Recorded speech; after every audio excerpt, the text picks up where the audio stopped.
What's happening, everybody? Happy Sunday. Welcome back to another edition of Tiros International. It's not a lot of good news to go around today, unfortunately. We're going to get into all of it. But before we do, Costas, I'm here joined by Costas Lianos today. Costa, how are you feeling? Well, we've all seen better days, better nights. Very concerning situation, I have to say. I did the other day. I did a solo show after the Malme game and explained how important this game at Asteras is going to be. Uh, I mentioned the whole Dr. Jekyll and Mr. Hyde situation that's going on at Olympiacos this season. Basically, I don't want to just throw it all right now. Before we go through our basic housekeeping. But right now, to me, it seems that this team can beat anyone in Europe, but at the same time, it seems that they cannot beat anyone in Greece. And we're going to get into it, Costa. It's a very frustrating situation here. But before we do, guys, don't forget if you're tuning in, don't forget to like and subscribe. Every engagement helps us grow the community, find more red and white fans. We find literally more of you every day. So every engagement helps us with the algorithm. It costs you nothing. It takes 2 seconds, but it means everything to us. So if you could please do that, take a second. There's a few dozen of you that are already joining in. And please check in, guys. Wherever you're messaging from, we love to see where everybody's listening from. So take a quick second, tell us where you're listening from. We love to hear from you. And you can always join us for Patreon if you want more Patreon content. We have the WhatsApp group, of course, which is always very lively. And we also have some extra content that comes out. There's a merchandise tier as well. There's some new merch coming. And we have the store changing with the new logos and everything, so bear with us there. But there's some new merch coming. Some very nice North Face jackets are going to be hopping on the site soon. So really excited to get all of that moving. And we'd like to thank all of our patrons that have been supporting us and helping us achieve bigger and better things. And we also would like to thank our newest patron, Celos Gulumis. Thank you, buddy, for joining. And if you'd like to join the Patreon community, you can head over to patreon.com/Trilos International. The link is in the description, and you can join the Patreon community. So let's get started. We already have Dermis Loner in here. He is frustrated, infuriated, and I don't think any of us feel any differently. Gosa, you talked about this on the last show. You brought that up earlier. You talked about the Jekyll and Hyde, how in Europe where we look great when we've been playing ever since the Lyon game. But then we come back to Greece and we just don't have any answers. And we're breaking records here, Costa, that we should not be breaking. We hadn't lost to Levadiakos, we hadn't dropped points to Levadiakos in like 30 years. And then we dropped points last week. The worst team in Asteras, the Super League, by the the way. worst Last, team in the Super last, League. last in the table at Karaiskaki. And I had put a stat up on Twitter about Asteras Tripolis too, or I should say Asteras Actor. We had not lost to Asteras away since March of 2014. We hadn't even dropped points to Asteras in over 2 years. And here we go. I mean, we're finding new ways to break some records, long-standing records against teams that we should be beating.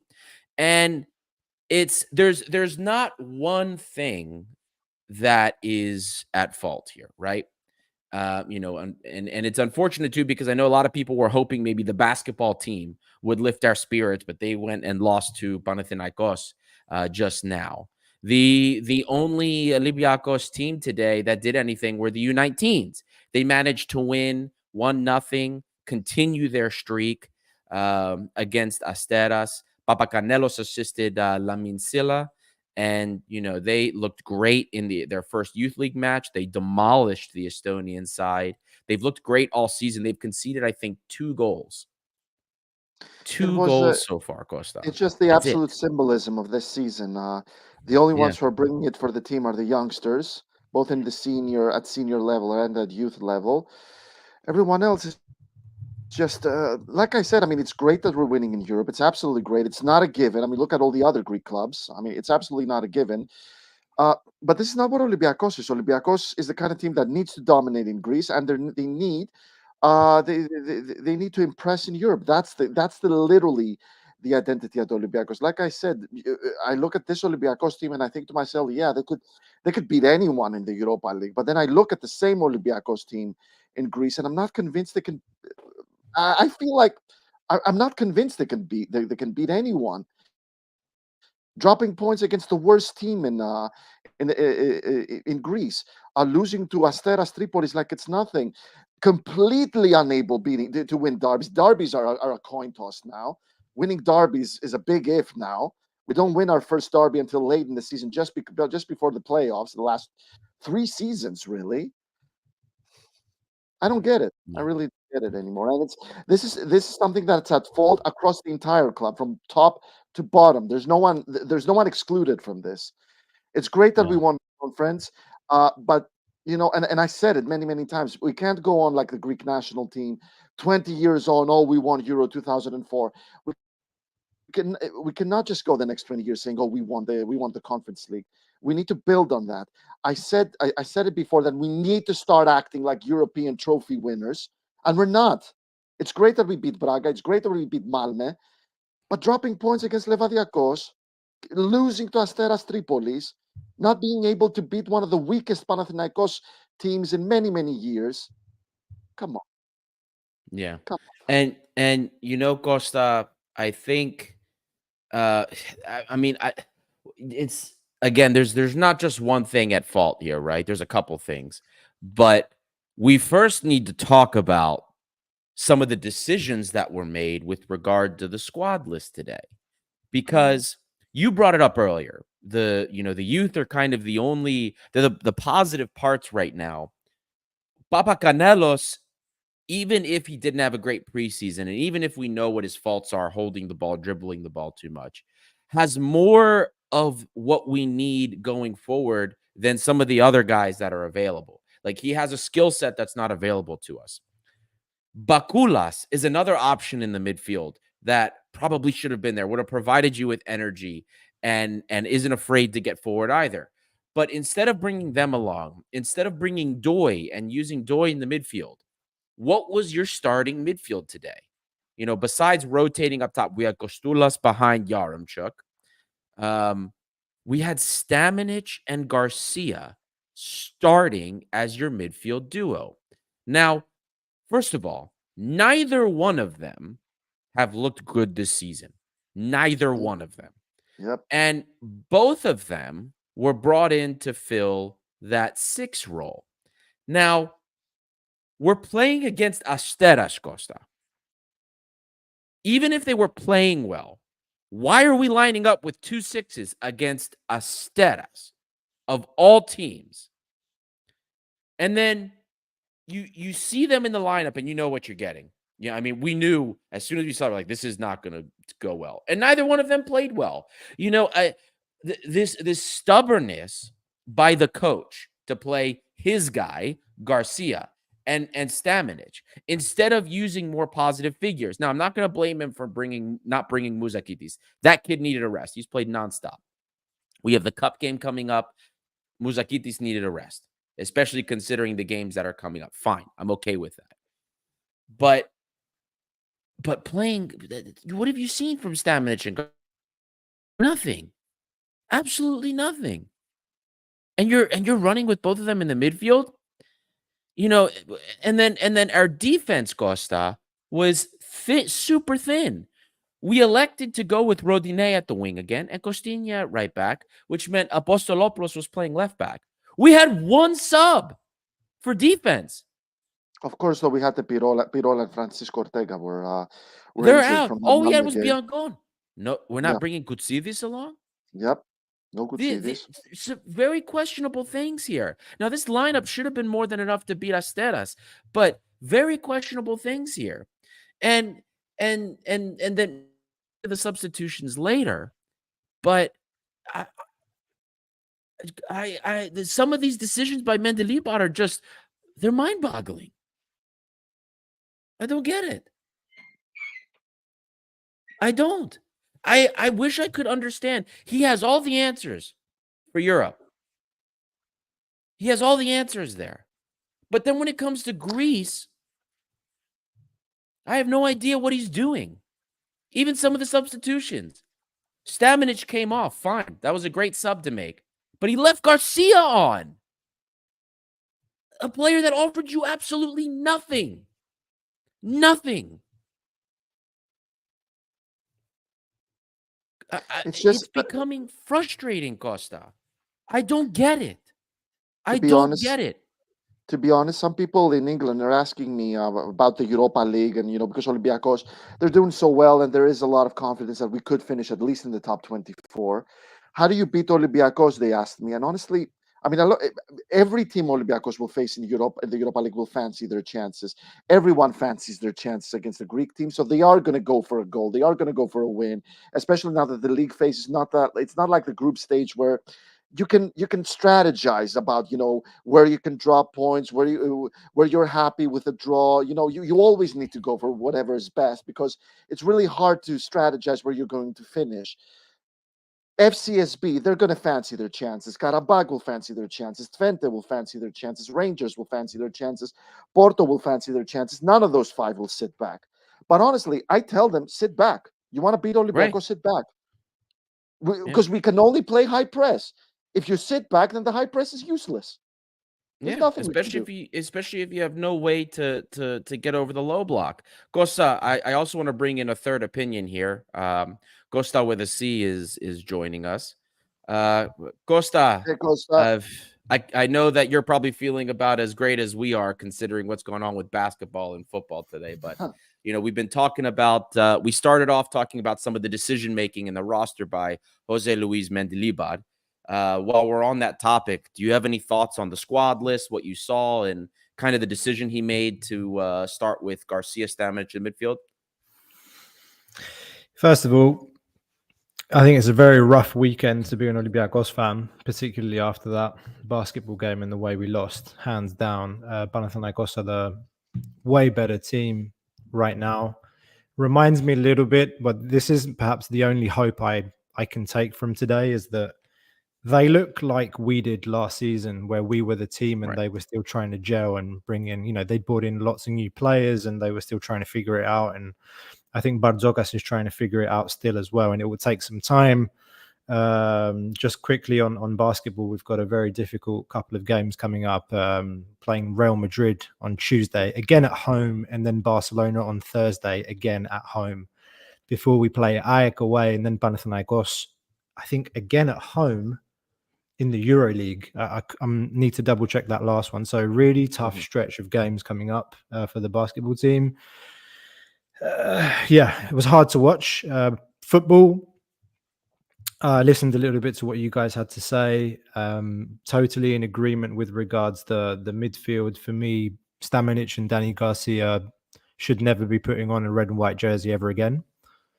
I might be harsh in saying that, but that's my honest feeling. I never want to see them playing in an Olympiacos shirt again.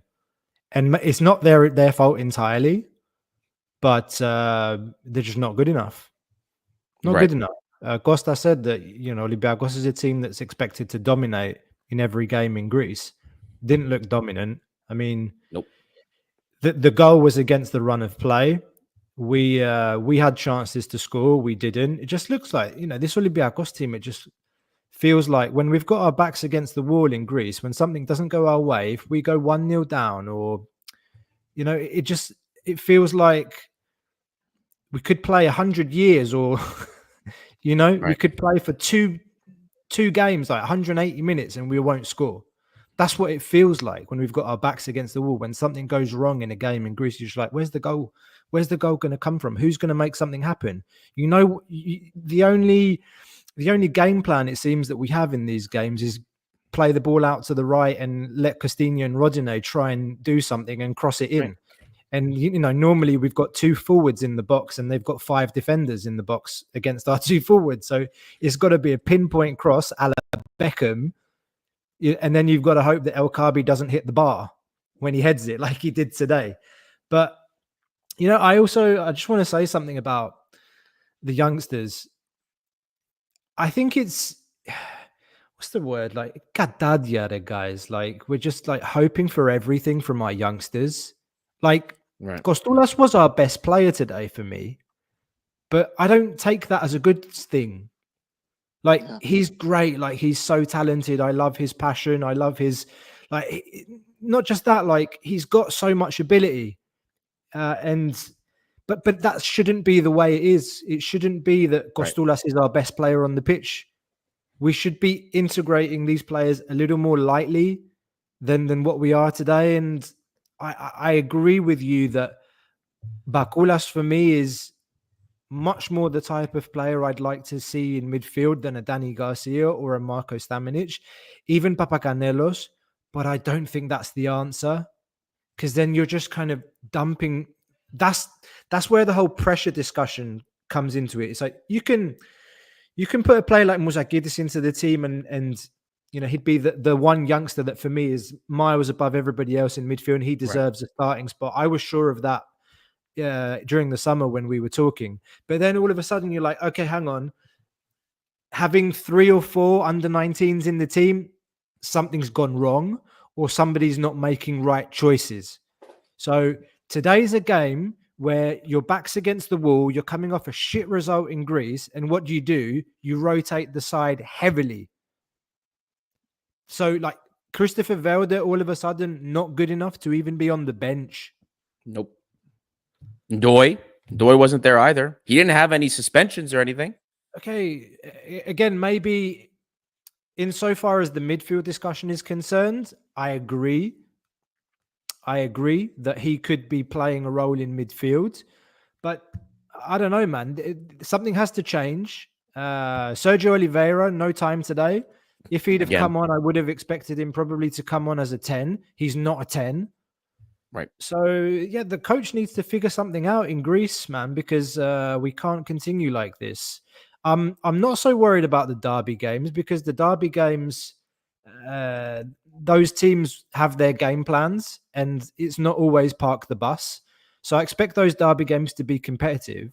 But in these games where we're supposed to be the dominant team with possession, looking to break down the oppositions, I can't see anything right now other than get the ball out to the wings, cross, hit, and hope hope somebody gets their head or a foot in the way. Is it are we in a way a one-trick pony, would you say, guys? Has it got to a point where we're just a one-trick pony? It's just the high press that we Well, can we're a do different under this one-trick manager. pony. We seem to have a very short memory. Do you guys remember what happened when we played Asteras? I think it was in November of last year. We played Asteras right before Diego Martinez got fired, and we beat them 2-0. But we had nothing in that game, right? We didn't even really have much of a high press in that game either, but we had nothing opportunities. We scored 2 goals off of brilliance from Costas Fortunis in that match. Now, the context for this game is different because I went and looked back at the stats at the last time we played Asteras last year, right? In the first half of the season. And we had like 6 touches in the penalty area, and Costa's goals were wonder goals. Yeah. This game, we had 40 touches in the penalty area. We had probably over 20 shots in the end. And 2 or 3 that you could say are probably big scoring chances, right? We had none of that. Our XG last year when we played Asteras in the fall was under 1 total. Today, it's going to be probably over 2 or at around 2. 23 shots today. 23 shots, 5 on target today. There you go. Last year, Costa, we had I think it was 3 shots on target and 10 total for a total of 0.99 XG. So and the 2 goals from Costa were like wonder goals. So we have a different issue this year. And this isn't just this game. It's Olympiacos, and then also before that, we are Olympiacos should happen. We are creating chances. We're getting into the box. We're getting a wealth of chances in the final third. But the problem is we have really big efficiency issues this year. We can't score. 1. Also, we have this really big issue with our press. It is not like it was last year. It is worse. And there's two problems. First, Santiago Heze is the only one on this team that can competently lay the press trap. Even Muzakitis, who has great energy and does pretty well, and he's also very good when he's dueling for balls. He is not good with the press trap yet. I don't expect him to be. He's 17 years old. But you see Danny Garcia and Stamenic today. When Asteras is driving the ball and the winger is going to pressure, where are they tracking the second man? I don't see them. I have no idea what Danny Garcia is doing. Danny Garcia is all over the place. And Stamenic is only good insofar as he can close somebody down man to man. If he's able to do that, there's some value there. But he's got I am convinced Marco Stamenic has no idea what to do in the system. I am convinced he is confused. He does not know where he belongs and what he should be doing. So when we don't have Chiquinho, Heze, and Muzakitis right now, the press is just a step below. You look at when we're in Europe with those three and they're in the midfield, the number of interceptions, how we break up plays. We come to Greece and for some reason it all falls apart. Now, again, I understand that the goal was a bit fluky. It was a fluky goal, but there's something wrong in the midfield. And for me, I take really big issue with the fact that you have two players that have showed you nothing and have done nothing on the field all season, and yet you're forcing them back in the system. Costa with a C, I understand what you're saying about not forcing some of the younger players in there, but I think we do have to admit that at this point that there were certain mistakes that were made. Certain players are not bringing things to the table that we expected. And that goes for me too. I expected something completely different from Stamenic than what I'm seeing. I do not see the player I saw at Red Star at all. I didn't expect much from Danny Garcia to begin with. But we also don't have a lot of movement. Towards the end of the second half, where was the movement in the spaces in between the midfield and the defensive line? It was non-existent. The Costulas was running into those spaces constantly. Was he getting into scoring positions? No.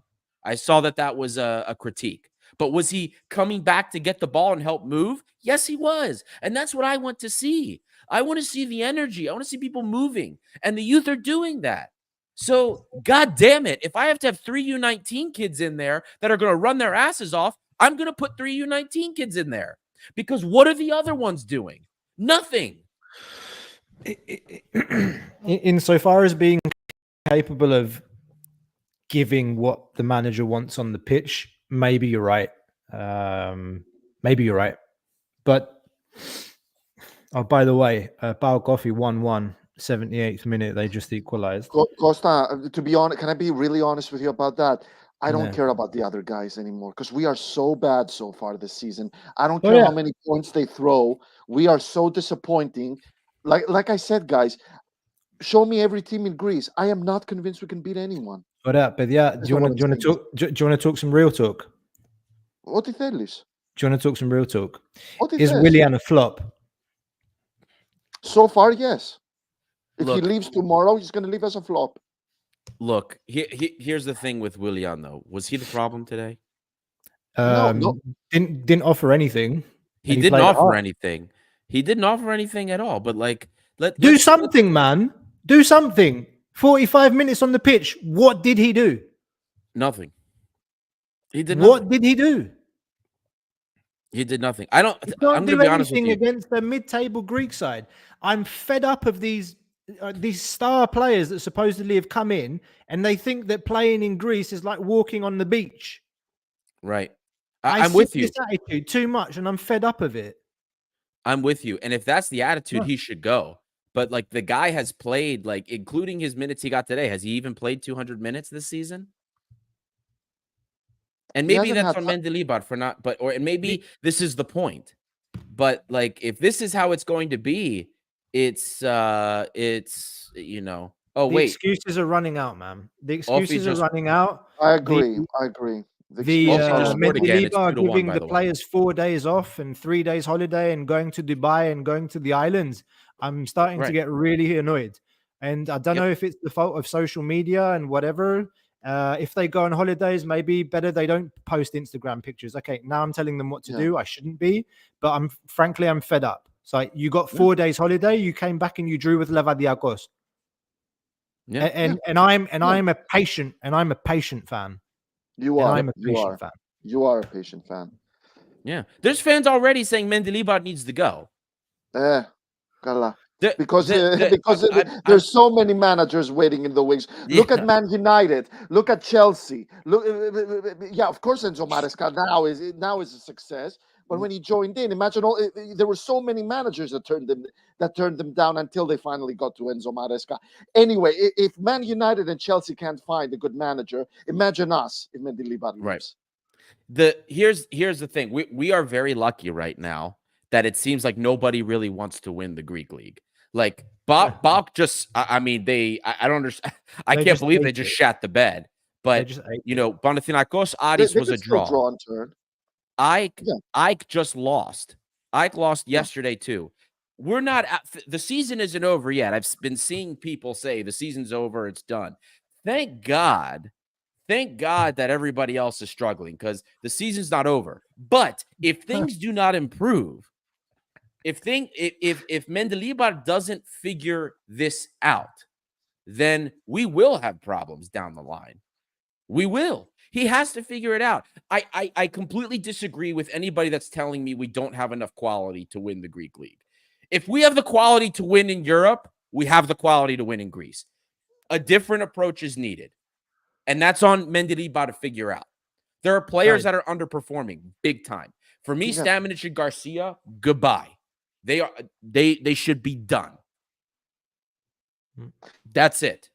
Guys, I'm losing my patience I with the only one? Willian. I'm losing my patience with a few players, but we have plenty of quality to be beating this teams. Some of the decisions that are being made by Mendilibar, he is not without fault. I can't believe that we're unwilling to say that he is making shitty decisions. He makes terrible decisions sometimes in Greece. Yeah. In Greece, he is. He has not proven was- he can do it in Greece. Like he can do it in Europe. And that's why he still has his job. But in Greece, he's fucking clueless. But this is the point that a lot of people are making, like the comment from Yazici. It says he will not change his ideas at 60. I'm not a proponent of Mendilibar out by a stretch. Like I think Yeah. he's bought himself sufficient time with what he achieved last season. And the fact is we're playing well in Europe. And I watched the first half of the Malmo game when I got back from the States. Everybody told me I should watch that. It's probably the best 45 minutes of football Olympiacos have played away from home since Valverde's Olympiacos team played Arsenal at the Emirates with the blue kit. And I think we lost that game, but I remember watching it and thinking, bloody hell, we're playing really well away from home. And that was Champions League days. But Jardim. No. It was Valverde's Olympiacos team with Fusteri, Bagasa playing with the blue kit with the white Okay. stripe. Yeah. You're right. Sorry. Yeah, you're right. Yeah. Anyway, I'm trying to think so if this is an old dog who can't teach new tricks, like what do we actually think we can do different in Greece? Like you can't, can you play Chiquinho and El Kabi back to back like that, high intensity on Thursday, and then play them in the game 3 days later in Greece? And then play Europe again. To be honest, for all sakes and purpose of today's game, we're playing Galicia on Wednesday. Wouldn't it have been better to rotate against Galicia and go all out? Yeah. But the one that really mystifies me today is no Sergio in midfield.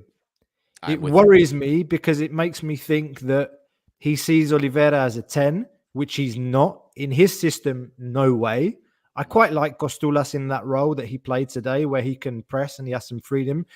It has to be said, though, as well, when we give props to Kostoulas, we also need to say the negatives too. Horrible finish when he was put through by Costinha. Should have buried that. Yeah. He needs to bury that. I don't know what he tried to do with his left foot, but he should bury that. What else today? Velde not being on the bench. And then I don't know if we said anything about Yazici. I think the big news is, and we already talked about symbolism, Mari, that, out of all the teams, only the youth brought it. There's a symbolism for you this season. Another symbolism, Yusuf Yazici, the guy that was brought in just before the free agents deadline, The guy who was supposed to unlock the defense is because, well, our summer transfer business wasn't exactly awesome, injured on his debut with a kind of injury that personally I wouldn't be surprised if he goes out for the season. No, Horrible he's season. Costa. That's it. He's done Horrible for the injury. season, man. Horrible. And that, I mean, what was the point? Yeah. You know? It's but Costa to Costa with a C's point. We've said this 100 times. Mendilibar doesn't change his approach, right? He never will. He's going to stick with the same thing. The only time we saw him change his approach was against Lyon. And that gave me worries for different reasons. But the only thing Mendilibar will do is change personnel. And this goes back to the discussion we had before. So knowing what we know about Jose Luis Mendilibar, he's not going to change his approach. He even said, I'm not changing the approach, just the players. Are there players that he can put into those positions that will then give the success that we want? And I think the one that he got right was Costulas, because remember, it's press first for Mendilibar. Everything is press first. Costulas has the energy, and he fills the role Chiquinho does on the press very well. I think he did right in that respect. What he got wrong was Danny Garcia and Stamenic. Did they do anything correctly in the press that you saw?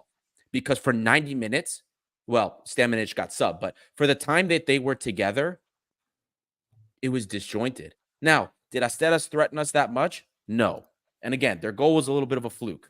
But at the same time, we rely on those wins to create our opportunities. Last year, we talked about, and we even made a post about how many of our scoring opportunities came off of us, come off of our ball recoveries and our ability to win the ball and then create an opportunity. The majority of our goals came off of those opportunities. The majority of our shot opportunities came off of that. Do you know that this year, as a team, we have won the ball off of the press significantly less than we did last year? It's not the same, man. It's not the Yeah, same. And that is huge. I was saying that when we talked last, was it last against Olympiacos? It was, yes. Anybody go and watch the Aston Villa game, or go and watch the final against Fiorentina and watch how we pressed and watch how we press now. It's night and day. Even in the playoffs, even if you look at how we played in the playoffs with rotated sides and not rotated sides, our press was more effective. Now, we had issues in other areas, and we dropped points for various reasons, but our press was more effective. And this is the problem. If we don't have Chiquinho, Eze, and Yazici now, the press isn't effective. We win the most balls in our press when the midfield is able to lay the trap. For those of you that are new here and don't understand what we're talking about, the whole strategy around our press is for the two midfielders, the holding midfielders, in this case Garcia, Stamenic, to be in the position and anticipate where the ball's going to go to win it. Hazard does that fantastic. He does it almost the same as he does last year, only this year he gets us into the final third more. Who else does it like him? Nobody. And that's the problem. You know who did it very well last year, especially at the end of the year? Iborra. Iborra was very good. He just at laying the press trap. He would clean everything up. Didn't we have the same problem though last season though with the midfield trio? I mean, obviously Horta was a class player, but for example, when João Carvalho played that Panathinaikos game, we were terrible. So didn't we have the same problem with those three, with Iborra, Chiquinho, and Eze? Although that's that we needed those three in the midfield. Yes, we did, and it was thin, and we were running those guys into the ground. It was a miracle Chiquinho and Eze didn't get hurt. And this is the problem. Mendilibar hasn't found the way to recreate that with other players. And this is why I said he got it right with Costulas. He did, because Costulas is great on the press there. If we're just talking about that aspect of it. But there was no balance behind that. And we know that our primary offensive strategy is to win off the press. That's how it is. Mendilibar hasn't changed. It's been the same since he got here. So when you don't have that ability to win as many balls, you then therefore create less dangerous chances in that respect. So that's one problem that we've experienced. And then the second is right now, our efficiency in front of net is awful. Forget El Kabi. El Kabi's actually close to where he was last season. He's not as good as he was in the second half of the season, but I don't think that's possible for him to do. But he's very close. Everybody else is awful. They're very inefficient. Masuras missing chances like crazy. Bobby's Costulas, Costa brought that up earlier. And again, Two it's not for a sitters lack he of missed the service. season. One sitter against Panathinaikos was one in front of open net. Let's not forget that. Yeah, and then El Kabi hit the post today too. Today was worse, Costa. It was the one against Panathinaikos was good defending as well, eh? Yeah, we do have to say that. Now, what I'm trying to say is that we're very much pro youth in this podcast, but we're also not afraid to criticize. Where criticism is warranted. Criticism is warranted. Excuse me. Yeah. So it's the whole thing, and it starts with the coach, and then the players at the same time, they have to do their part. And for me, if I'm not getting, if there's players that aren't getting what I'm communicating, then the players that are getting it, or at least giving me the energy, they're going to do it. Even if that means it's the younger kids, because right now we're seeing more passion from them. We're seeing more effort level from them than we are everybody else. And we shouldn't be afraid. Like, we were afraid to use Muzakitis for 5 matches. Revelation. You know what I mean? Even Costulas, who hasn't materialized the end product, has done more behind the ball than anybody else that's played in the position that Chiquinho has before him. The effort level is almost as important to me as everything else as well, because we've seen what happens when you have that, and you get much more positivity just from the effort level. But I completely agree with Costa, my namesake, that it's great bringing on the youth, but I've said it so many times in this podcast, perhaps it's a bit of a stretch comparing. It definitely is a stretch comparing the Olympiacos Academy to La Masia and the class of '92. But what I'm trying to say is that when those kids came in to the respective clubs, which is Man United and Barcelona, they had some giants waiting for them in the senior club, helping them transition and make a smooth transition to those teams. They didn't come in as the saviors. Messi didn't come in at Barcelona, started firing goals, and suddenly became the ultimate superstar. So yeah, we need the senior players to ease them in, and we don't have that. And Costa is absolutely right. I get that, but at the same time, this is not like a regular generation out of our academy. This is the most golden generation we've had in the last 25 years. We have not had a generation like this. This is a completely different crop of players. Muzakitis alone has showed us that. So normally I would agree with that, but in this case, right? And this is also an admission that we got things wrong in the offensive part of the transfer summer, right? Maybe, but these 5 kids, especially, if they're offering you something different that you're not getting from anybody else, you don't have a choice. Pressure or no pressure. Age makes no difference for me. If you're ready to play, you're ready to play. Muzakitis has shown us that. Costulas has shown us that. If Bakulas comes on and he shows nothing, then okay, maybe he's not ready. But their age alone should not be enough for us to say whether or not they're not ready. That's not how this works. And again, I'm sorry, if we're not seeing it from the transfers, that's it. It's a sunk cost. It's a loss. They're not giving it to you. They're not going to give it to you. You don't have right now you don't have not the flexibility. What's the word I'm looking for? You don't have the leniency right now to be able to afford to. We're under the gun, so you got to play the guys that are going to give you the best on the pitch to get you these points. This is our anniversary season, Costa. We cannot afford to be burning points like this. And if the same players are screwing you over time and time again, guess what? The best message you can send them is, I don't care how big your contract is. Willian, you're making almost 4.5 million British pounds gross this season. Guess what? F off. I'm going to play Papa Canelos if you're not going to show me anything. If you're not going to take this competition seriously. Go back to Brazil. I don't give a shit. And that's what I want. I was reading a piece by Kotsis earlier today.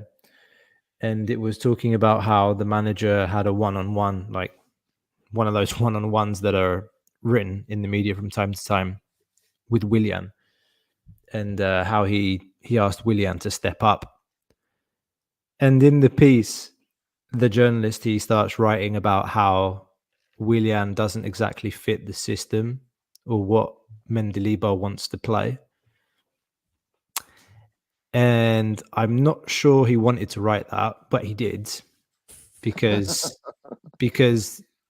that in itself is an admission that things didn't go the way we wanted in the summer. And I'm not gonna flip on anything I've said like during the summer about the players we brought in, etc., etc. One thing is for certain, and I just want to bring up Dimitris's comment.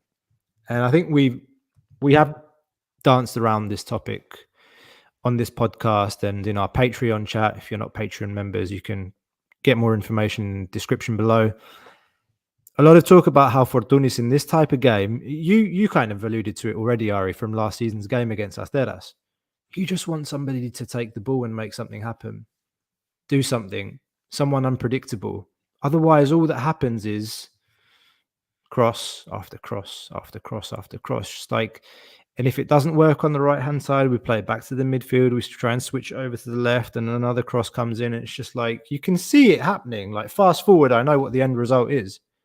And there's nothing happening through the middle. It's very, very difficult. So I don't know if we're going to be talking about Fortunis coming back in January or coming back at the end of the season. I am rather depressed for him watching Al Khalij beat Al Badij or whoever they played on the weekend 3-1, and just, him scoring in empty stadiums. It's just like, I don't know, man. I'm not going to lie. That's something in the back of my mind. He's a Greek player, an Olympiacos fan since he was born. It's different. It's different from Podence. It's different from Orta. I don't know if that's something that comes back in January or summer, as I said. But the other thing, I don't want to monologue here. I want to bring up Steve's comment about the atmospheres in the Karaiskaki. We've been, we're already a spoiled fan base, and we've been spoiled even more winning the Conference League, one of the most joyous occasions of our lives, I can say that. And it almost feels like, fans are somewhat contented or on we've put ourselves on a pedestal. Like, we won the Conference League, we're the Conference League winners. We won the European Cup. And that kind of, I don't know, that mentality has translated somewhat to the players as well. I don't know. Don't know if you guys agree with me, or what do you guys think we about that? mentioned it as well. Like I did say that we cannot go like Ethniki. Just this past summer when people were saying, "Oh, it's been 20 years since we won Euro 2004." Guess what, Costa? Because I know you're a huge Ethniki fan as well. I don't care anymore. I don't care that we won Euro 2004. We haven't been in a major competition for 10 whole years. I don't care. And that's what I was afraid of. And I've said it in this podcast, and I think you've also been present, that we cannot go down that road. We cannot just keep throwing Conference League every time we mess up, especially on our anniversary year, like Adi said. We cannot go on like that. Costa, there's a comment here on Instagram. We had gotten one a little bit earlier, and he said that so he wrote it in Greek, but he says, I believe that the players, oops, I keep scrolling down, sorry. But he basically said, he believes that the players that came in this summer have the impression that the Greek league is banefkolo, that it's very easy. And that's part of the reason why they're underperforming in Greece. So, and I think that is, again, I disagree. Well, I agree that we had issues this summer in our transfer policy, and we made some bad picks. You're not going to hit everybody, but I do not agree that there's not enough quality on this roster. There's I think that it needs to be figured out. I think once we figure out the right pieces, the proper integration of the youth with some of the pieces, and if they're used properly, I think we have something here. That's my opinion. I think that's what's missing. I think in the end, this is just this is a personnel issue, a personnel use issue. I think Mendilibar's system will function correctly. I think he needs to make the logical decisions again. This is where we had the success last year, logical decisions. And he's making a lot less logical decisions this year to me than he was last season. Even in Europe, by the way. That Malmo game, some of those changes were in the second half scary. Did Gelson play 90 minutes on No, Today? he didn't start. on Thursday? No, he did not. He got On subbed. Thursday. Oh, on Thursday. I thought he got I don't subbed. remember, to be Here, honest. I can pull it up. Don't worry. But like, I'm really trying to think. Like, it's hard to say, right? If you start Gelson today, there's no guarantee you win. I'm just trying to think, like, Velde, man, he didn't play. He didn't play in Malmö, No. Yep. and he's not even on the bench today. Nope. What I mean, signal? What signal are you sending the player? What signal are you sending across the board? Because I've been dying to ask you guys, and I've been dying to ask the comment section as well. Am I the only one who's expecting another January splurge? Maybe we won't see a lot of players coming in January, but am I right to expect that maybe we're going to see a substantial players leaving in January again? 88 minutes, by the way, Third Costa, season. Okay. So for Gelson. 88 minutes yeah, Gelson sorry. played. for Samsung. Am I the only one who's expecting another busy January of ins and outs? Either ins and outs, at least. Listen, we know we need a left back. I'm still surprised we didn't get a left Athanasiou. back over the summer. Athanasiou is almost definite. It's an almost given based on what I've read. I don't have any info. That he'll be here in January We don't know about January, but he's a Right. given that either January for or the summer.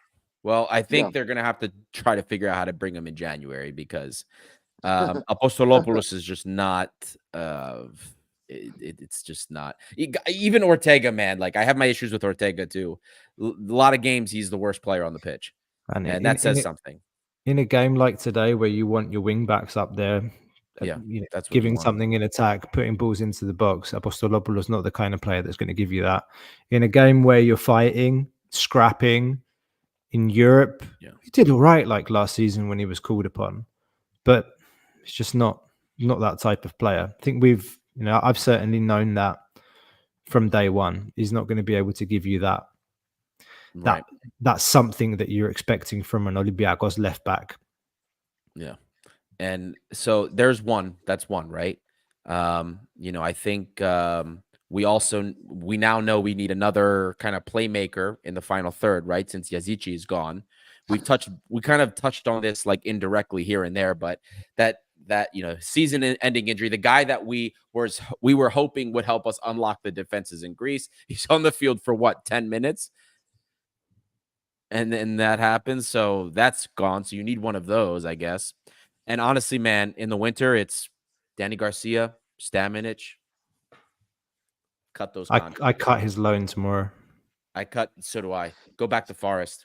They can figure out what to do with it. I don't care. And let's not forget that Yazici came in at Olympiacos after Olympiacos brought in a player that I don't remember who came to Greece. I think he passed his medical, and then he took a team in Qatar, which thank God that happened, by the way. But Unas. this Unas, bravo. The whole thing. I mean, this whole thing has been a disaster. The whole free agent transfer deadline thing we did.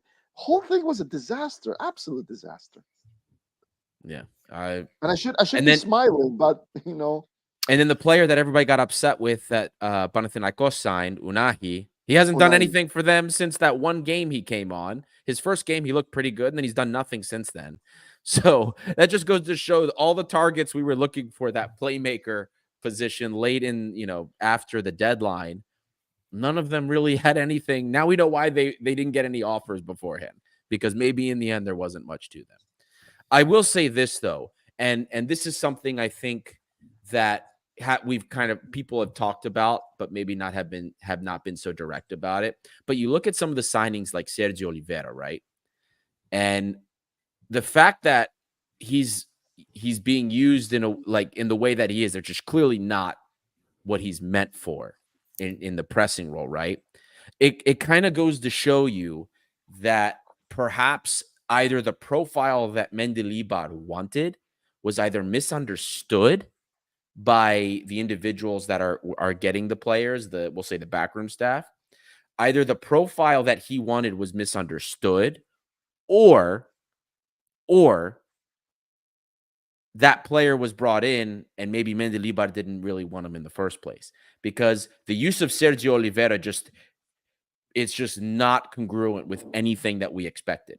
And that's a player that would have been useful today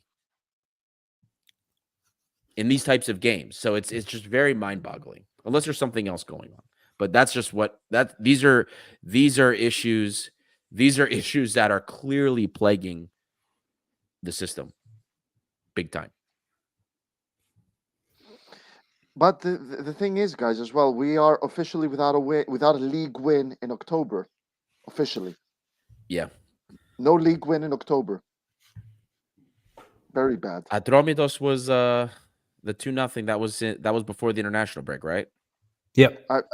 Yeah, but what I know is no win in October. No, and we've lost two, and we've lost 2 away games as well. Well, Aris as well. The Atromitos win and the game against Braga lifted the spirits. Yeah, but then I mean, Panathinaikos we should have beaten. Yes, Masouras, man. What is it with Masouras and the way he plays in the Ethniki, and then he comes back to Olympiacos and he's like, we've spoken about Masouras on WhatsApp. He's not. Look, and here's another thing with Masouras, and we kind of forgot about this, but I went back into some of the shows we did in the spring, and we were talking about how, like, under Mendilibar, Masouras' role is way different, and he's been much less effective. Diego Martinez used to get more out of Masouras in the way that he was used. Even Carlos Carvalhal used to use Masouras a lot more in different roles, but Jose Luis Mendilibar is not using him in the same respect and doesn't get as much out of him. And while we're on that subject, by the way, for the people that were asking for Kostas Fortounis, it's the same thing. Fortounis had way less end product under Mendilibar than he did under Diego Martinez. Over 2/3 of Kostas' goals and assists came under Diego Martinez. So that's another thing that we need to remember. If anything, Daniel Podence did more under Mendilibar than Costa did under Mendilibar. So. And I feel really bad that I haven't said this for almost an hour, but when we had Panos Kostopoulos on the show, the La Liga, the Greek La Liga expert that we brought after we signed Jose Luis Mendilibar, Panos was absolutely adamant, and he warned us that Mendilibar doesn't change his mind. He does not change his mind. So we were warned many, many months ago about that, and I'm afraid this is what we're seeing right now. That warning coming to fruition. Here's a we got a comment on Instagram, a question. Chris_Course7. Do you think it's possible the games were fixed this weekend? Olympiacos, AEK lost from smaller clubs. It's a bit weird, isn't it? Well, to all those watching on Instagram, get on YouTube. That's all I have to say. Yeah, if you're watching on Instagram, it's easier to interact because your comments don't push through into the streaming platforms like everywhere else does. So maybe you want to check us out on YouTube. It's easier to follow as well. Same thing with on Twitter, X. If you're on X, we can see your comments, but it's easier to follow along with us on YouTube. So consider checking us out there. But no, Facebook. I just think, and Facebook, yes. I think that Chris_Course7, I think that this is more of a symptom of the fact that clearly the improvements that we thought were there with some of the top teams, I think that there weren't many improvements. And in many cases, some teams regressed. Like, that's what that shows me, or at least early on, there's issues that haven't been figured out yet. I don't believe Aris is going to maintain this long term. They always every year do something. They look good early in the season, they go on a run, and then always inevitably fall down. I like some of the players they have in their front third for sure, but I don't think they're going to maintain this. The top clubs, somebody will figure it out and end up running away with the league. good trolling from Gail K. Ike was also tied That in is their good. European game. It's good trolling, my friends. Well done. But I feel like Ike and or Pauk, at least those two, at some point they will click. They will find themselves in full gear, which is why we also need to sort our issues as well yesterday. My opinion. I've That's a seen weird these question. types of comments pop up before. And there was actually this hypothetical was discussed in the Patreon chat too. So Aris Galamatis, for those of you that are on audio only, asks, are all you guys and fans preferring to not win the only European title but another Greek league? So I guess what he's saying is, or do you prefer to win the Greek league and not the title? This is, The I guess, to European the people title. that want him Mendilibar fired. Can I ask the question, the comment section real quick, because we are already an hour in, and I don't know how long we're going to run the show, but I'm very curious. Can the Mendilibar out brigade, I don't know how many we got tonight, we got quite a few people watching us. Can they tell me on the comments section via Facebook or YouTube? Can they please write down who do they think we could actually get to replace Mendilibar? Not who they want. Don't say Jurgen Klopp. I want you to tell me realistically who could come to Olympiacos if Mendilibar leaves. Really, I'm very curious. I'm very curious. I'm legitimately curious. I'm really not being ironic or sarcastic. I'm legitimately curious. I think in the end, Mendilibar will figure it out. Me too. And we made that clear earlier. I think Aris Galamatis might have missed it, but we said that we're clear that we are not ready to say Mendilibar should go. Personally, I don't want to see him go yet. I do think he needs to figure stuff out for Greece. I'm not happy with how he's done things in Greece, but I'm not. Ela é la figa, adoro te falar que ela figa, figa, Dax, ela, Dax. Awesome trolling, Adoni. Thank you for your comment. I think there's a lot of people that are I think are a little too quick to say Mendilibar out. Like if this were a situation where we were like out of the running for the league title, there's a conversation. But like we're not even, the league is still close. Like everybody's losing. We're still in it. I'm not ready to call it quits on Mendilibar yet. But I think oh my God, Tareem, stop. He's like, did he get that job in Azerbaijan? Ramon. Chat's taking the piss here. Oh man. Yeah, I think but the board in the end, I think the only reason the board is having the patience it is because of what Mendilibar did in Europe already and what he continues to do. Because he's getting the results in Europe, we have to be honest. Like let's be realistic with how our board acts, right? If Mendilibar wasn't winning in Europe, he'd probably be gone right now. Let's be honest. If he didn't win against Braga, if he didn't win against Malmo, we would be having the conversation. Like, you would hear much more of that. So, but no, I mean, and also the board, we have to be honest too. The board made it clear that the priority was winning the league this year. Whatever fans want or not is a different story. But the board made it clear winning the title in the 100-year anniversary season is the priority this season. They want Labro as the manager. Can you imagine? With Marcial as his assistant. Can you imagine Lambro as a technical director? Oh my God. He would piss somebody off. Did we talk about this in the last show about did we talk about Mendilibar for European games and Silaidopoulos for Greece?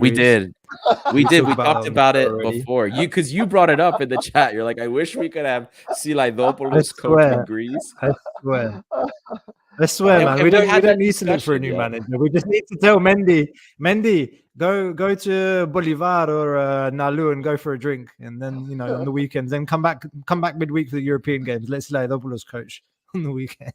Mykonos with the Patreon inside joke here. Mykonos Consulting. Oh God. Is Padelis Cafes a manager now? I have no idea. I think he was a great player for us. I loved Padelis Cafes when he played for us in midfield. I was a fan. I liked Cafes. Interesting. I didn't think he was, but anyway, I um I still wonder, man, because we had this conversation last week too. I wonder what Silaidopoulos' role is because would you what do you think his suggestions were today? Was he giving suggestions to Mendilibar? There's no way. First You of all, know, Mendilibar Mendy. doesn't speak a lick of English. You know, A Mendy. lick. You put Garcia and Stamenic today. Yes. It's just like, yeah, he's gone and whispered in the manager's ear, like, you've got to play Garcia and Stamenic, dude. I don't know. Look, he has to figure it out. Mendilibar can take blame for some bad decisions. There are solutions. There are solutions on the bench. Yeah. Why he's choosing certain players over others, why he's choosing to stick with Stamenic and Danny Garcia is one thing. But he has to figure it out. He has to figure that out. Because if we don't win the title in the 100-year season, regardless what happens, unless we win the Europa League, it's going to be seen as a failure. What if we made it? I agree on that point. Like, the season, it's always a failure if we don't win the league. Right. Let's be clear. But, like, honestly, at the same time, just show me something. Show me something. And, maybe we lose the league to a better team. I don't know, but so far it's extra disappointing because of what we actually watch. Like, the spectacle itself is so. Sorry, my shitty internet connection at home. Oh, for fuck's sake! You're back. It's okay, Costa. We heard you. Yeah, and you're back now. Yeah. Yeah. He has to figure it out. Costa? Okay. Oh, sorry. Yeah. Go. What if we lost the league, but we made it to the quarterfinals of Europa League? I'll be honest with you. Obviously, big if. As awesome as that would be, I don't think it would be enough. I hear that. I don't think it would be enough. You know what I mean? I agree. Because in the end, think from the board's perspective, the board is going to say we just went 3 years with a title or 3 years without a title. That hasn't been done since what was the translation we had for Petrina Chronia? The Stone Years. The Stone Age. The Stone Age. So we do have a laugh, though, guys. I mean, you need to join us at 307 International after a bad result, because we bring you the bands. The Stone Age. Listen, Aris Galamatis' comment there about counting on us winning the Europa League. With Mendilibar there, it's the only reason it's a possibility. But we have to be honest. Like, we can't say the Greek league is worthless, man, because we wouldn't have Champions League. We could have an automatic ticket. There's a possibility we could get an automatic group stage seed into the Champions League if we win our league this year. Because right now, the teams that are ahead of us, ever since they redid the format, there's like 2 places now, like 2 what do they call those spaces for like cards. The historic? Yeah, it's like a wild card where like the 2 of the historic, the teams with the highest historic Champions League coefficient can go directly into the Champions League. So if we win the league right now, there's like 4 teams ahead of us. None of them are winning their league. Rangers, there was a couple of others. So if our club coefficient in that, I think so, and they're third in Scotland. Yeah. So, if we won the league, we could see a chance that we go directly to the Champions League group stage. So you can't say the Greek league is worthless. It has a big, even with Mendilibar on the bench, like our odds of winning the Europa League are very, very, very small. Very. Yeah. So you still need the Greek league. That is your larger ticket at getting there. So you can't say that. Of course, absolutely, absolutely. To be honest, like we did talk about the debate, Mendilibar or Valverde, and I was always pro Valverde. But right now, Costa, I don't know, Ari, I never heard your opinion. I don't think you shared it on WhatsApp, but like, I am like, now I know Valverde is the answer to that, the dilemma. You mean like my preference between the two?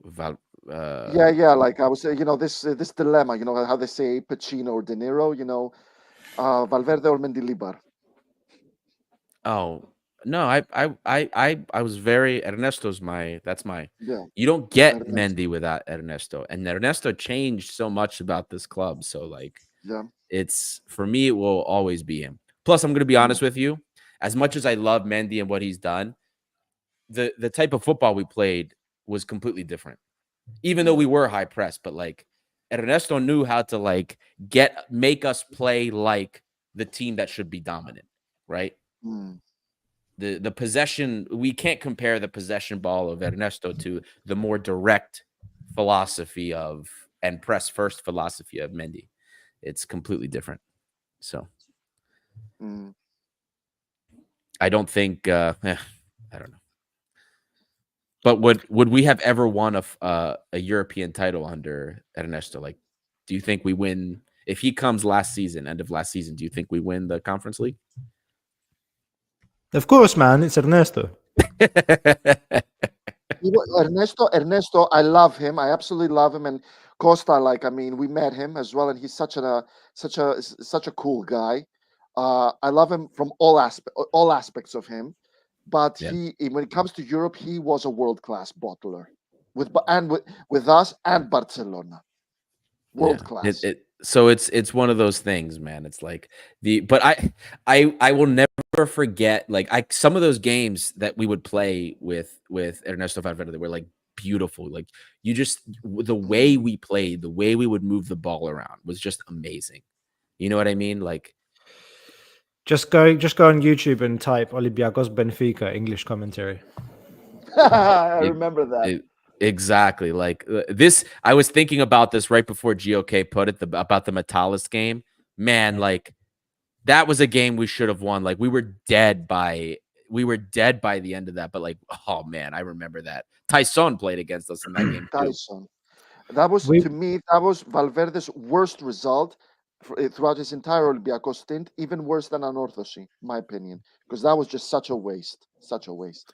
It was a waste because we were like so good for so long just to blow it because everybody was dead at the end of the game. But that's what the full court press does to you, I guess. That was inherent in his team, though, man. We'd be dead after Yeah. 60 to 70 minutes because the 60 to 70 minutes we'd be like foot on the gas, fifth gear, just ramming opponents. And it was incredible to watch. It was amazing to watch. But the last 20, 30 minutes of a game would be heart in mouth, like, oh my God, oh my God, oh my God, everyone's dead. Like, are we going to make it? He gave us a lot of joy. And as I said to you, Costa, Ari said the same thing. Without Valverde, there's no Mendilibar. Absolutely. I completely agree with you both. And that's why I'm going with him. Yeah.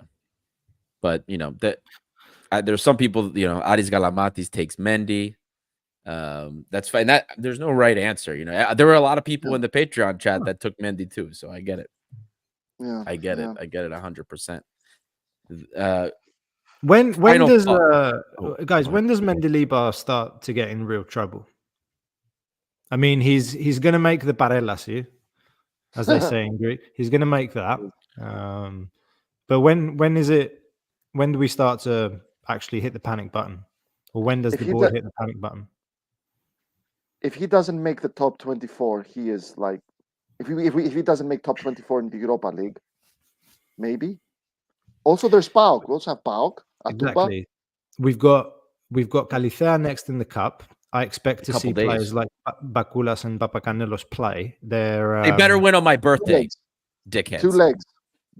Exactly. So it's two legs. We play them away. On Wednesday.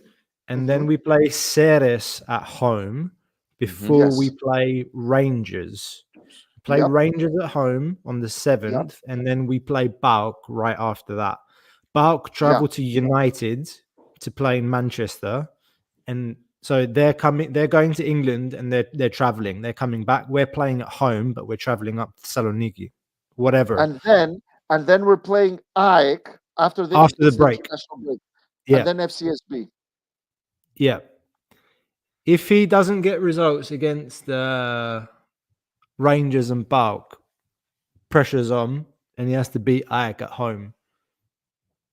That those 3 games there, very important. Yeah. Needless to say, I don't know. I don't know how much credit this guy's bought exactly from the feat of last season, but if he doesn't win 2 out of 3 of those games, he's in trouble. I think you're mean- Costa, I think you're right there. Because I really believe, like, forget the Kipelo, because I imagine we're going to play a rotated side again against Galicia. But I think that, it's oh my God, at home hosting Panserikos, right? Because that game's at home. We're hosting them in the Karaiskaki. Yep. You don't win that game. Like, you are so lucky that results went your way again in the match week of Olympiacos and now this week. We are lucky that our drop points didn't punish us further. But I think, like, the pressure will be turned on if like, let's say we don't get a result against Panserikos. Let's say we drop points again, but then everybody else wins and the gap starts to widen. If the gap is widening, that's when pressure gets packed on. Then he will have to get a result against Rangers in order to placate everybody. Because as long as he's getting results in Europe, even if he's fumbling the league, I think the board at least will still be okay. But if he's fumbling the league and then we're not getting the results in Europe, oh man, for sure that they're going to dial in. Before the game against Malmö, you saw some pressure. You saw, Verveles, you saw Sport FM, Nikolakopoulos, you saw them. They were starting to get critical of Mendilibar. And I really, if we don't get a result against, especially against Panserikos, like, we don't get a win and start to push things along, and we don't play well against Rangers at home, oh man, you're going to see the pressure dial up. I believe it. Zakynthos legend, Zawad Zairi.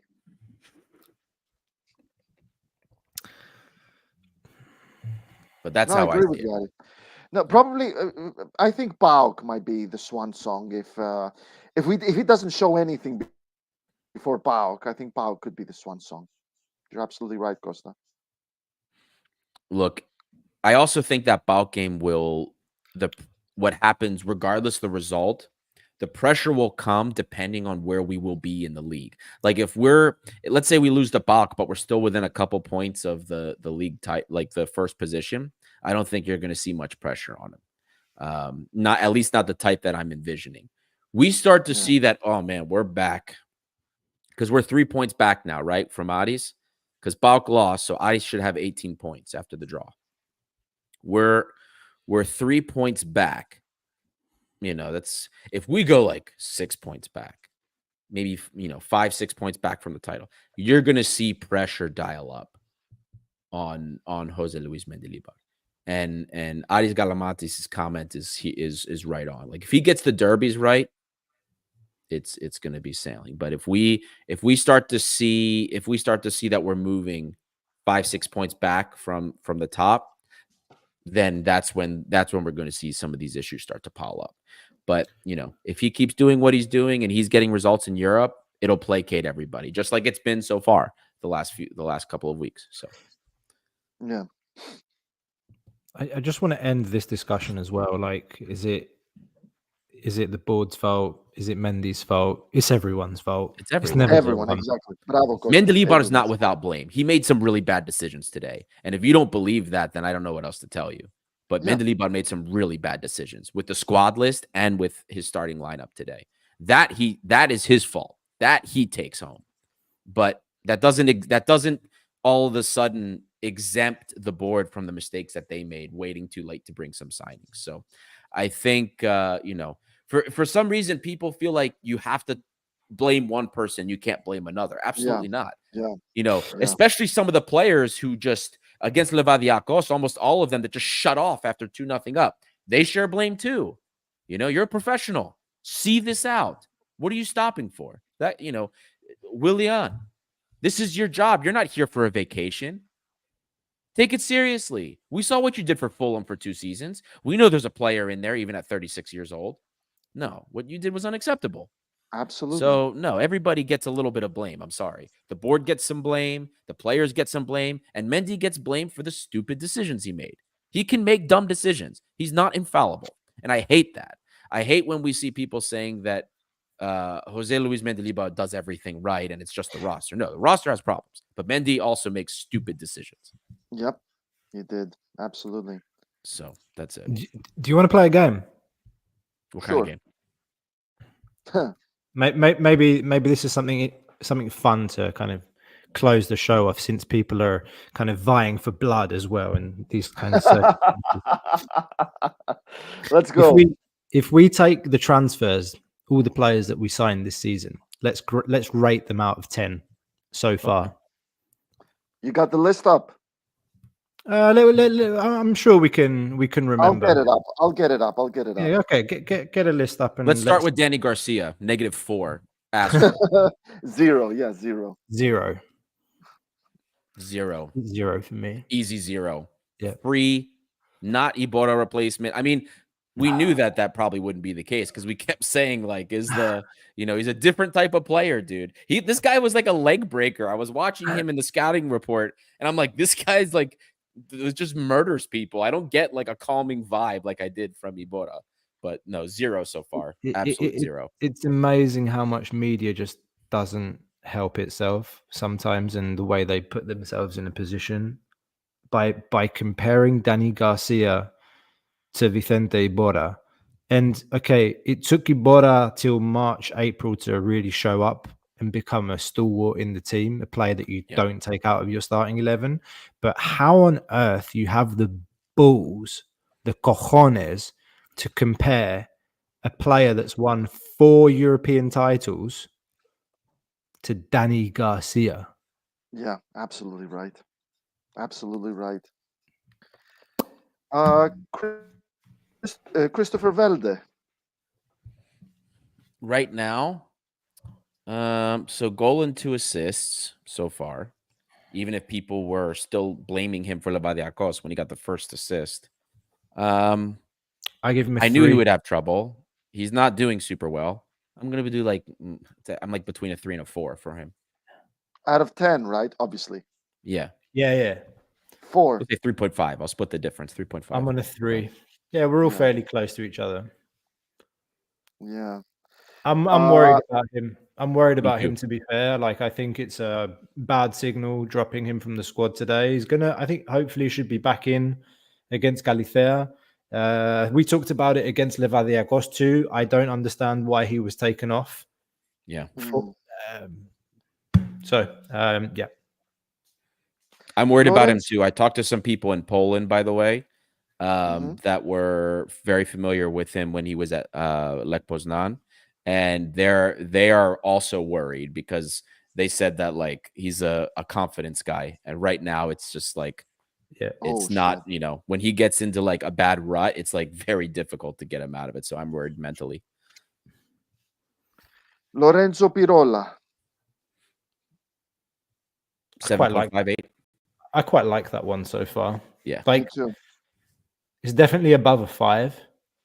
Oh, I give it a 7, maybe. Me too. I'm close, like 7.58 for him. I'm really happy. Like I'm seeing what I expected from him. I wasn't expecting like a Carmo possession type of back, but like no nonsense. And he's just very solid. Like you can't get by him. He looked great playing left back too. Couple of injuries here and there, but man, he's as advertised. I'm happy. 7.58 for me, Pirola. Guys watching wherever you are live on X, on Instagram, first of all, get your butts over to YouTube, like, subscribe, and drop us your comments in here.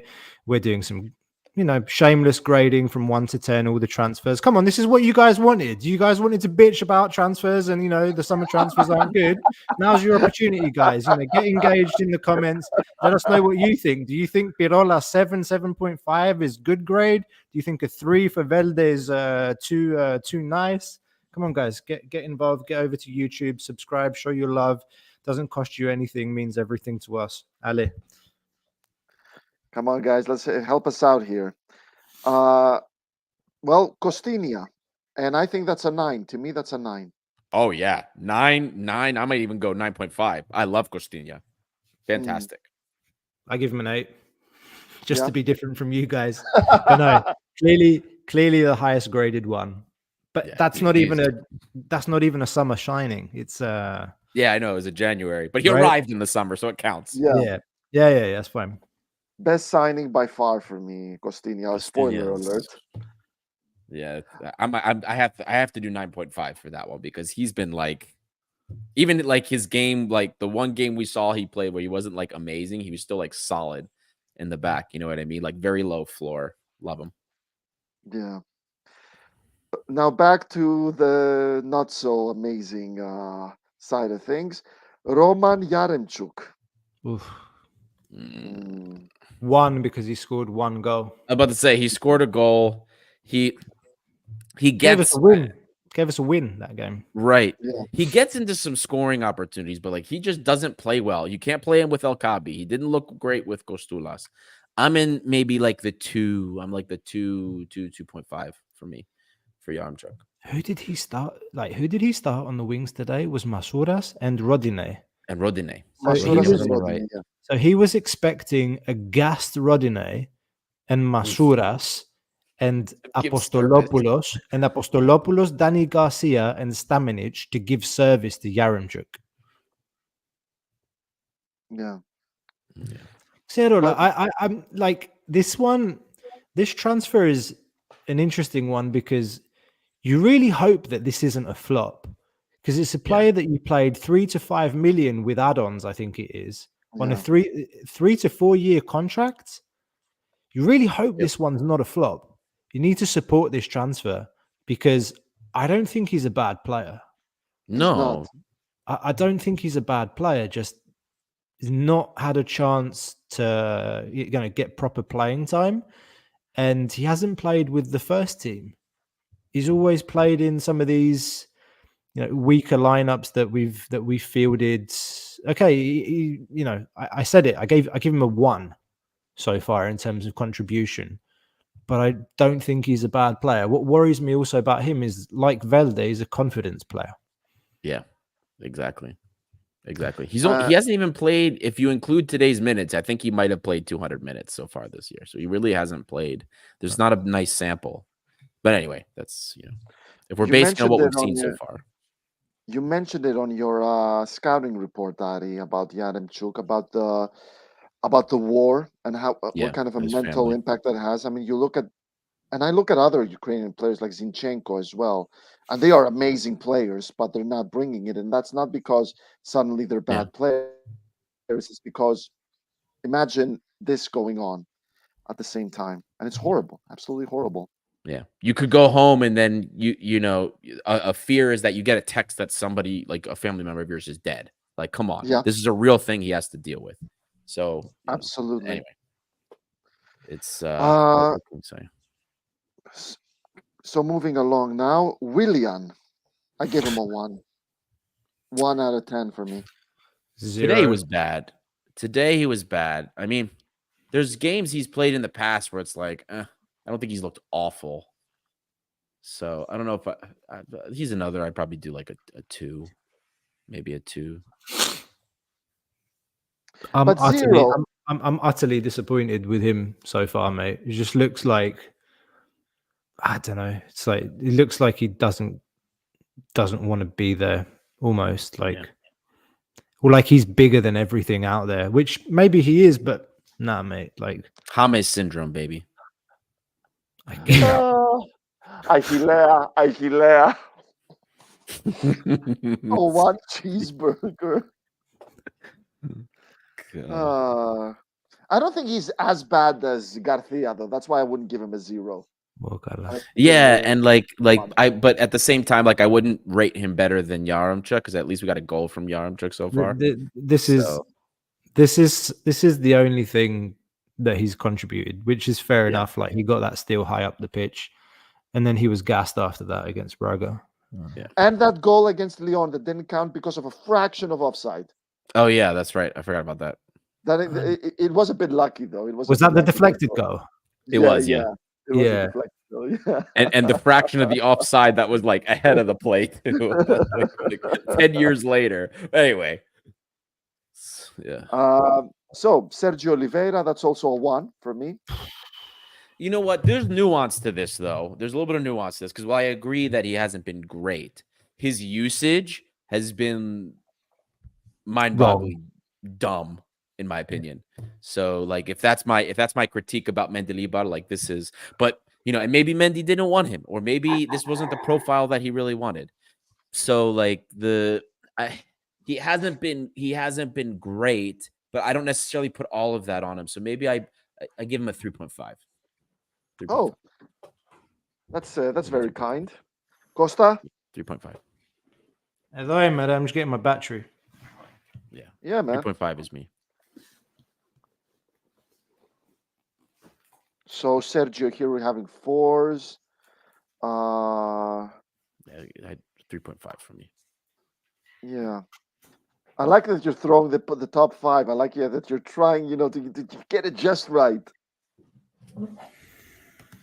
I think Ari pretty much covered me on what I would say about Oliveira, to be honest. Like, it's just I'm mystified by his usage. I agree with some of the comments. Like, he looks a bit slow, but he's never the fastest anyway. I really want to see him play in position as a central midfielder, where he can try and dictate the tempo, and I think that's where we can get the most out of him. Give him a bit more freedom in midfield, and I think he can offer something that we don't have. Just more, more through balls, more creative.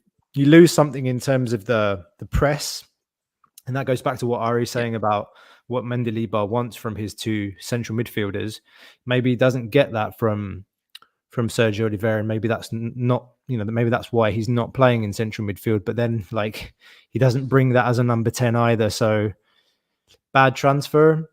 Questions on who made that transfer, who authorized it. Right. There's a lot of things we can say there, but again, it's one of those where I think he's not a bad player.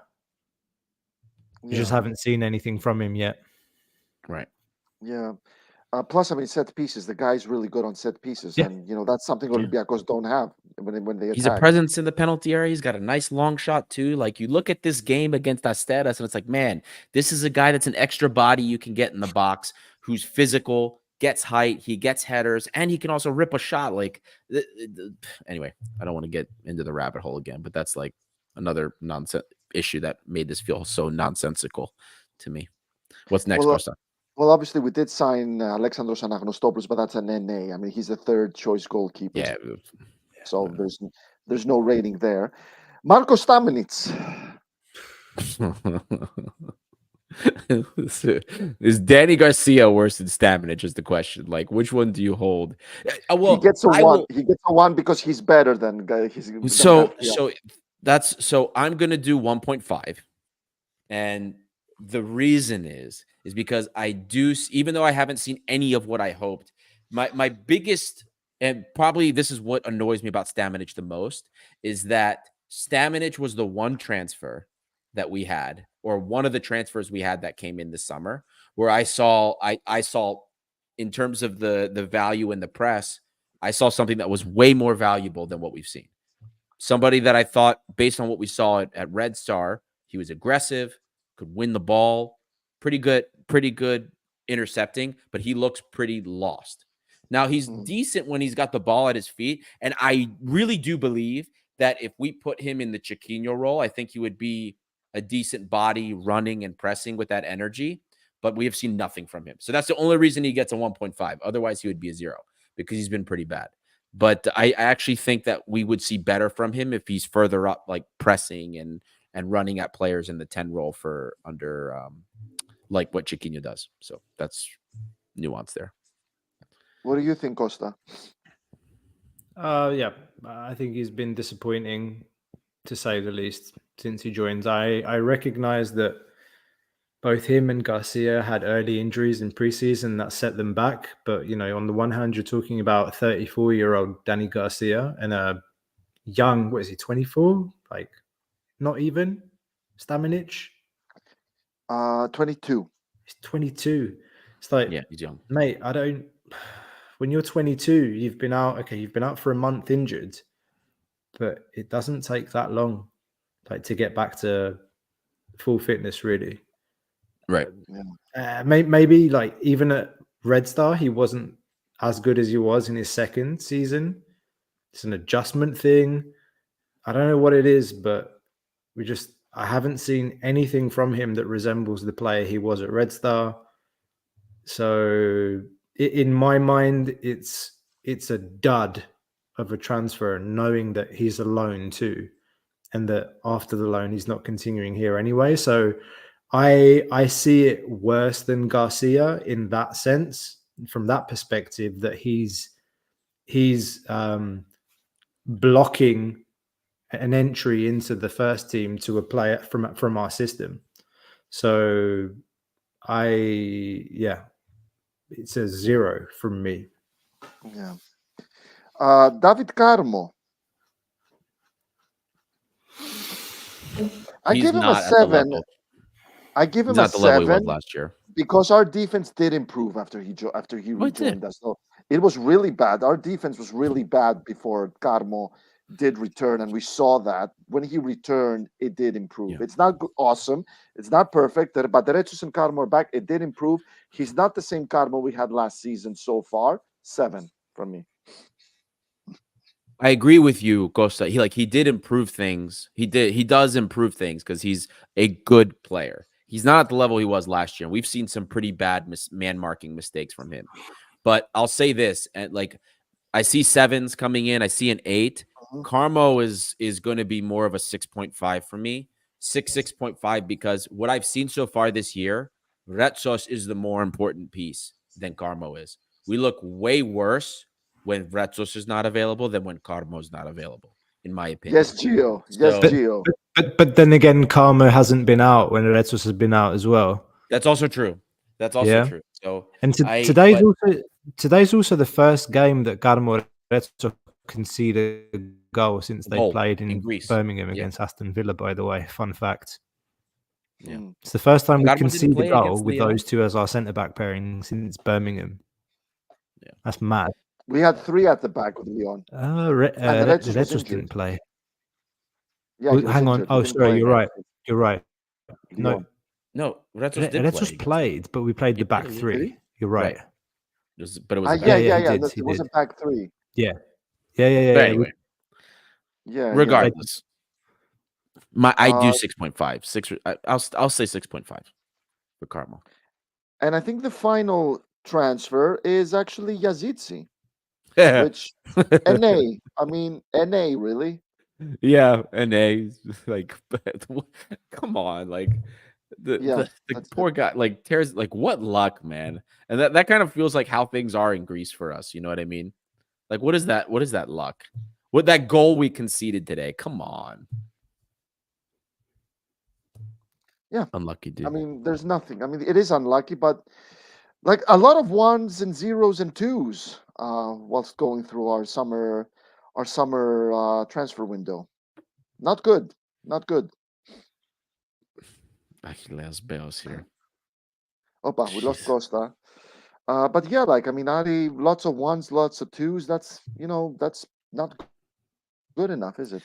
No. Look, you're never going to hit all your transfers, right? Some of them have been, well, the ones from January that arrived this summer, or like the ones that we got last January, were very good. You know, Gelson Martins came January, so that doesn't count. But like Costinha, very good transfer. And I still think the jury's out a little bit on Sergio Oliveira, simply because of the usage. But other than that, you know, we can probably say that like our transfers in the attacking part of the pitch have not been very good. Oh, shit.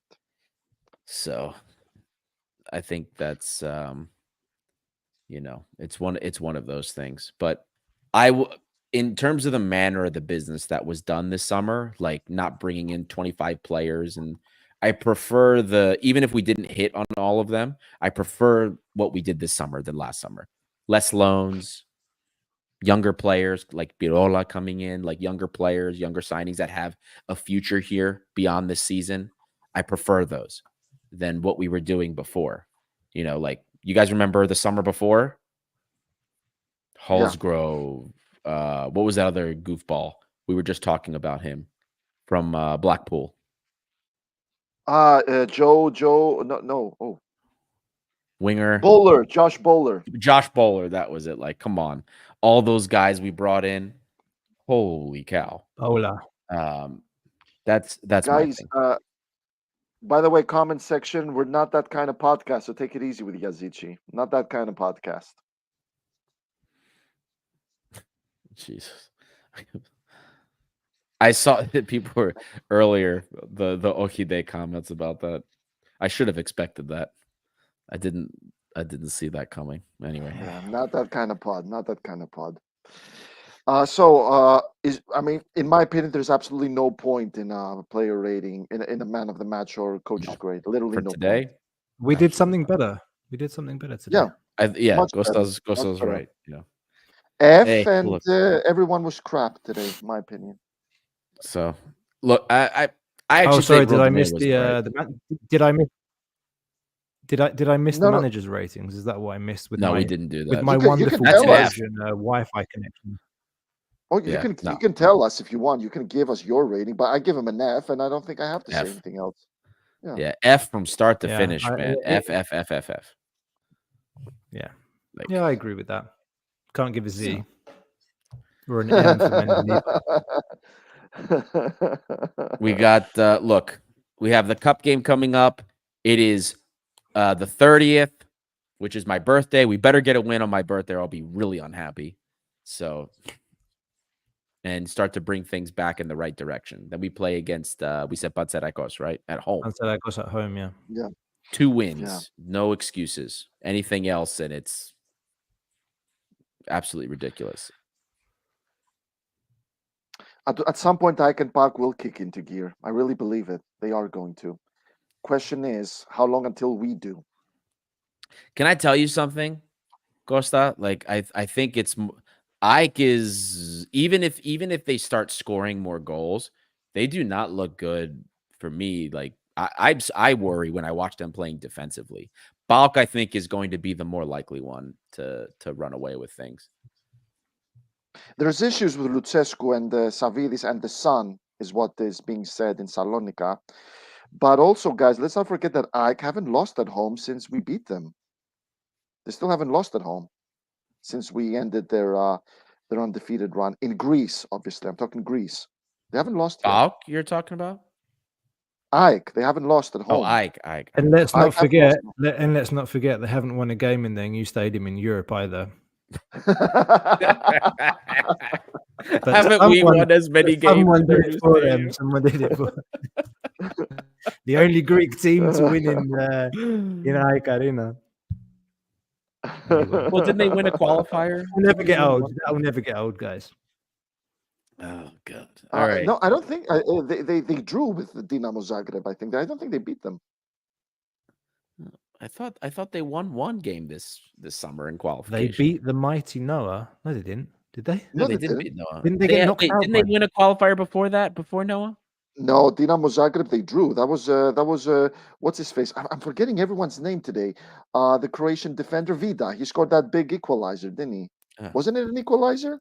Was that away? Yeah, dude. But they played like a village team from like Montenegro, and they beat. I swear they beat somebody in like first round of qualifier. They beat like a Montenegrin team. Oh, here we go. Wait. No, Achilles had it right here. They beat. Nope. Not where is he? Andorra. That was it. They beat an Andorran side in qualification. There you go. Congratulations, guys. They finally got a win.